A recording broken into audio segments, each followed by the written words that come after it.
50,000 నుండి 60,000 ఆదాయం run tailor app లో ఆర్డర్ కంప్లీట్ చేసి పేమెంట్ పొందండి.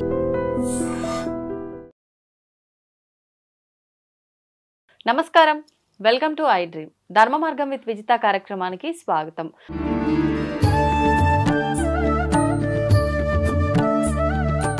ప్రస్తుతం మనతో పాటు ఉన్నారు ప్రముఖ ఆధ్యాత్మికవేత్త, నారసింహ ఉపాసకులు అనంతరామ శర్మ గారు. ఇప్పుడు వారితో మాట్లాడి మరిన్ని విషయాలు తెలుసుకుందాం. నమస్తే అండి. నమస్కారం. నరసింహార్పణ.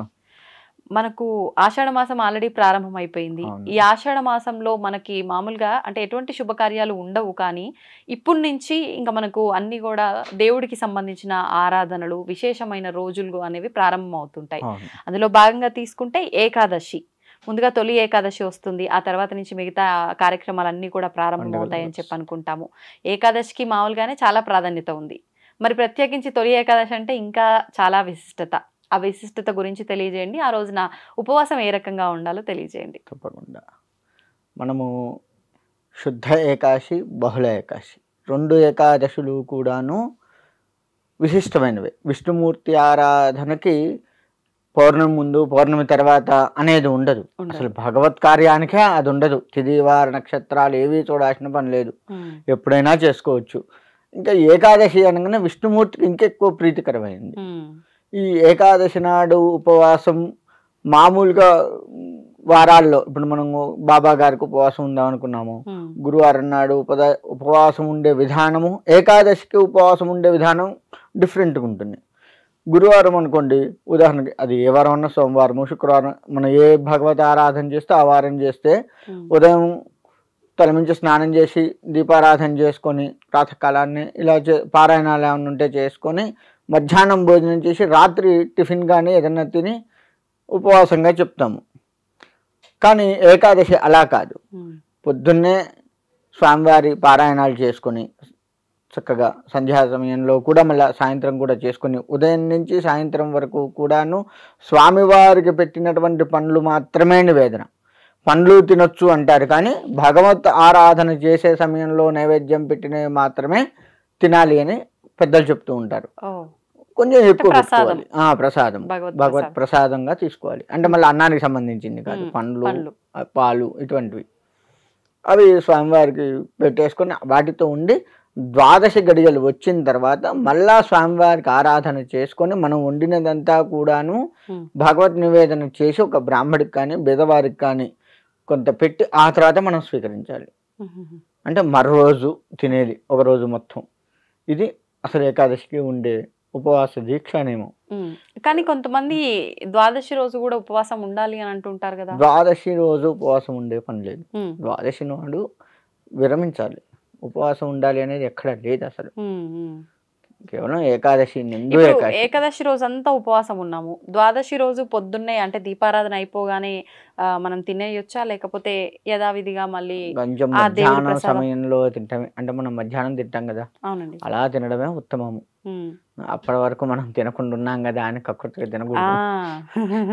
అది కూడా ఉంటుంది. అదే చాలా మంది డైరెక్ట్ గా ఇంకా టిఫిన్ అదంతా ఏం లేదు, భగవత్ ఆరాధన అయిపోయింది, నైవేద్యం నివేదన చేసాము, డైరెక్ట్ గా వండుకొని లంచే మార్నింగ్ తినేస్తూ ఉంటారు.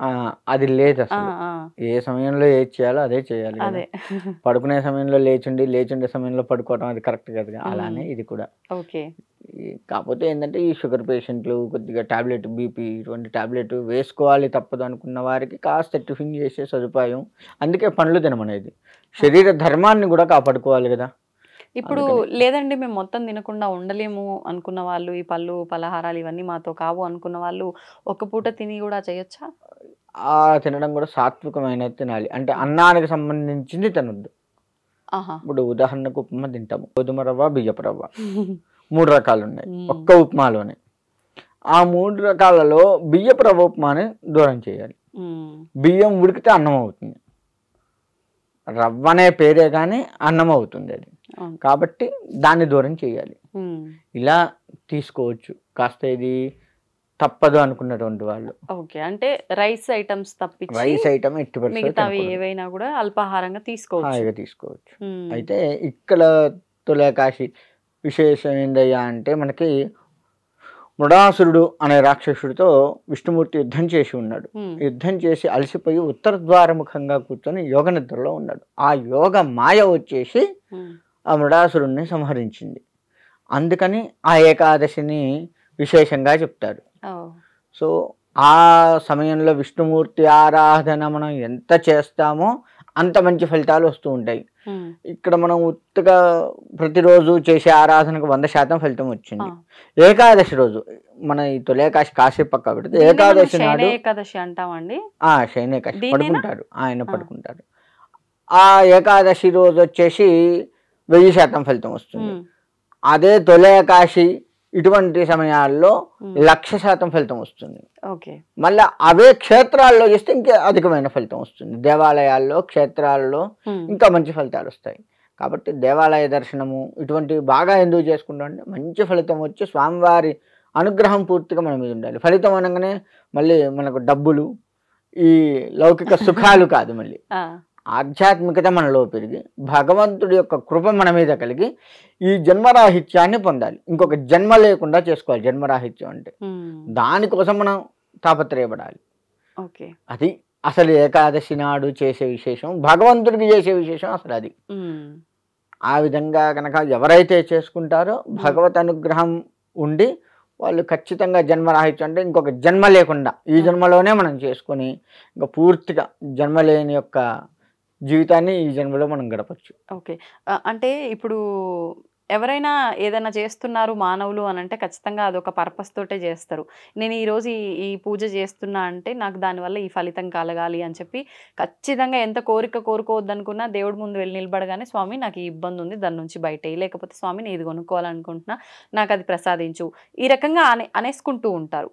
ఒకవేళ అలాంటి ఏదైనా మనసులో ఒక న్యాయమైన ధర్మమైన కోరిక ఉంది అంటే గనక ప్రత్యేకించి ఈ ఏకాదశి రోజు ఏదైనా విధానం ఆచరిస్తే నెరవేరుతుందంటారా?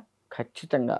అందుకే మనకి ఈ ఏకాదశి ఉపవాస దీక్షగా చేసి, ఉపవాసము అంటేనే భగవంతుడికి దగ్గరగా ఉండడం అని అర్థంగా చెప్తారు. అసలు ఆ ఈ ఉపవాసాలు అంటే మనం ఇవాళ అన్నం తినకుండా అని చెప్తున్నాం, కానీ ఉపవాసము అంటే భగవంతుడికి దగ్గరగా కూర్చోవడము. భగవంతుడి దగ్గర అంటే ఉత్త కూర్చోవటమా? ఇప్పుడు మన ఇద్దరం కూర్చోవటం పక్క పక్కన కూర్చోవటమా? కాదు కదా. భగవంతుడి యొక్క ధ్యాసలో ఉండడం. అలా ఉన్నట్లయితే ఆయన మెచ్చుకొని మనకు కావాల్సింది ఇస్తాడు. ఆయన ముందే రాసి పెడతాడు నీకు ఏ టైంలో ఏది రావాలో. అది కొంచెం త్వరగా వచ్చేట్టుగా సెట్ చేస్తాడు. నీకు 30 సంవత్సరాలకు పెళ్లి కావాలి, లేదు 30 సంవత్సరాలకు గృహయోగం కావాలి, కొంచెం ముందు వచ్చేది చేస్తాడు. ఎందుకంటే నీ భక్తి పెరిగింది కాబట్టి 30 నుంచి 25కు మార్చొచ్చు ఆయన.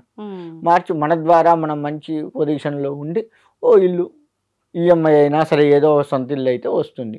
అలా మనకు చేస్తాడు. ఆ ఈఎంఐ కూడా ప్రశాంతంగా తీర్చేటువంటి సౌలభ్యాన్ని కూడా ఆయన కలిగిస్తాడు. మళ్ళీ ఈఎంఐ వామన్ నెలకు 20,000 కట్టుకోవాలి ఎక్కడి నుంచి దాన్ని ఈ ఆలోచన కూడా లేకుండా చేస్తాడు. అంత మంచివాడు భగవంతుడు.